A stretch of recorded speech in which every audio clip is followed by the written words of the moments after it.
Hi, I'm Adam with Let Us Try That, and today we're going to be making some low-carb keto butter cookies. I found this recipe on the Savory Tooth website. It only has 4 ingredients, so it's really easy to make, and it also has great reviews from people who've tried the recipe.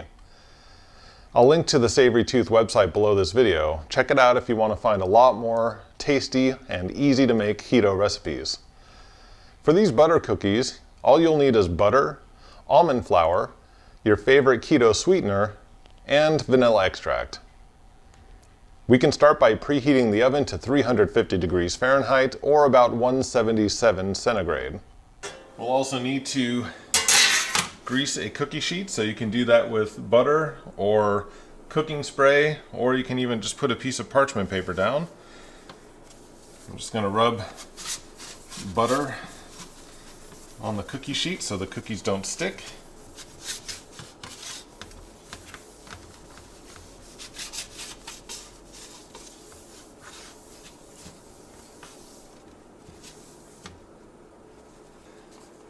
Now, the original recipe on the Savory Tooth website makes just 10 cookies, and that's not quite enough for me, so I'm going to double the recipe. So we'll be combining all of the ingredients in one mixing bowl. The original recipe calls for 1 cup of blanched almond flour. I'm going to be using 2.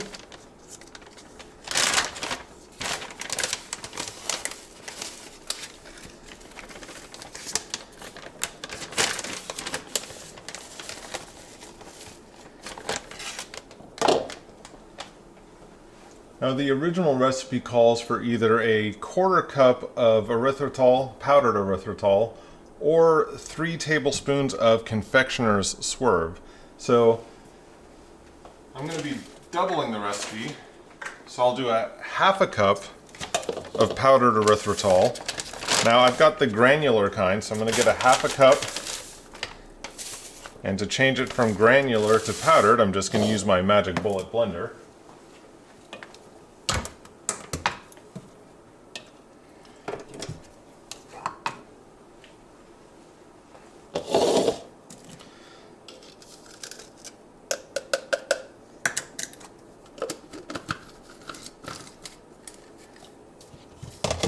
Go ahead and seal it and get it out of the way.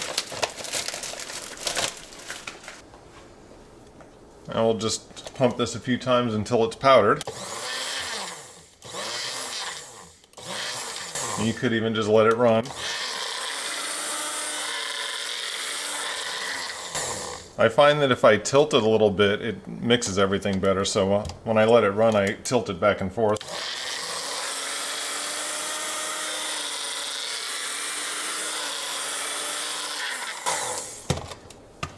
And now we've got powdered erythritol, and there's going to be a little bit of a cloud when I take the lid off. I don't necessarily want to be breathing it in, so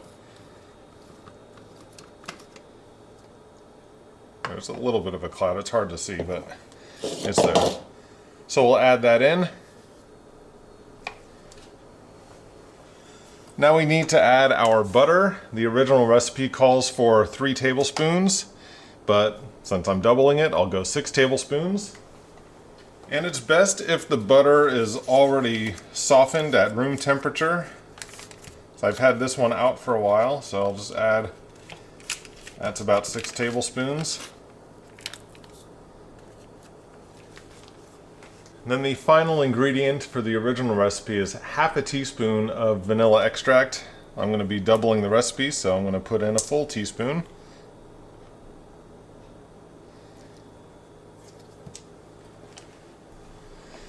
And now we just want to mix everything until it's completely combined.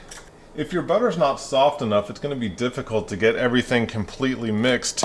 But if you're not worried about getting your hands dirty, you could just get in there and knead it with your fingers. My butter has been out overnight, so it's very soft. So I should be able to mix everything up just fine with the spatula.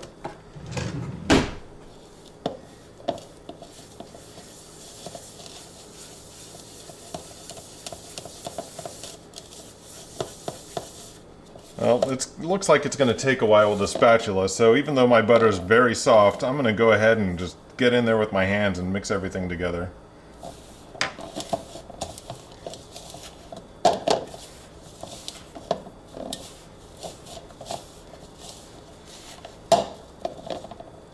So right now you can see everything's not blended yet, so you just need to keep working it until everything is well mixed.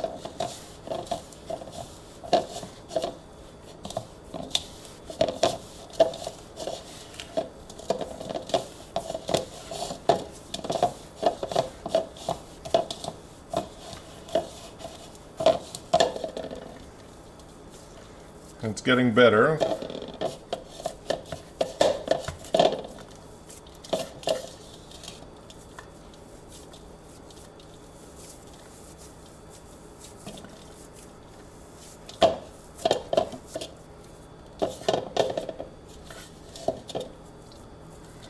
Okay, now you can see everything is pretty well mixed at this point, so we're just about ready to put it onto the cookie sheet.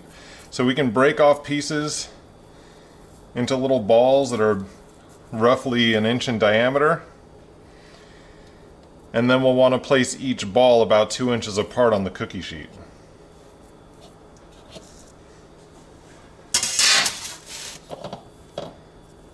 So we break off a little ball about 1 inch in diameter. That may be a little big. So we'll put it down, and we'll put the next one down a couple inches apart. And this should give you about 20 cookies. The original recipe gives you 10 cookies. I doubled the recipe because 10's just not going to last very long in my house. So we'll just repeat this process until we have the cookie sheet full of little dough balls.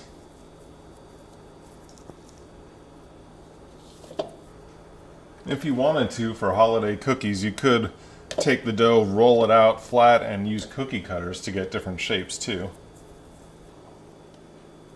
And it looks like I'm not going to quite get to 20 cookies because I may have made a few of these a little bit bigger, but it really doesn't matter.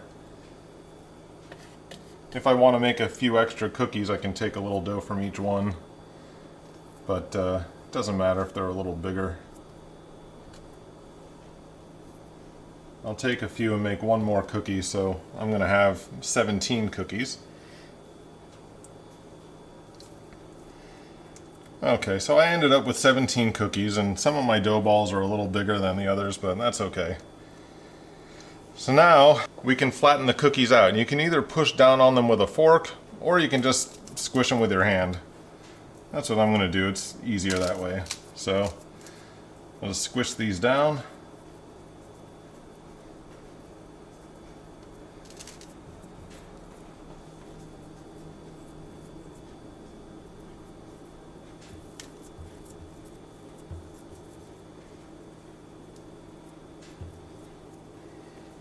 You can see some of my cookies are bigger than others. I could have made these a little bit smaller, and then I would have had room for 20, or I would have had 20 on the cookie sheet.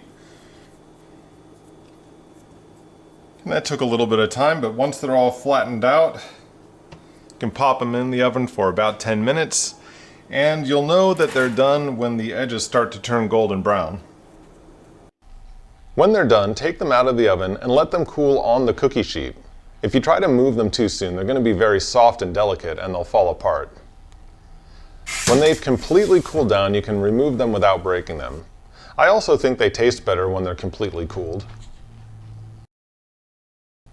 And that's all there is to it. 4 ingredients, a little bit of prep time, and about 10 minutes in the oven, and you'll have some delicious, keto-friendly, low-carb butter cookies. If you like this video, please give it a thumbs up, comment, and share it. And don't forget to subscribe and hit the bell notification icon to make sure you don't miss any future videos. Thanks for watching, and I'll see you next time.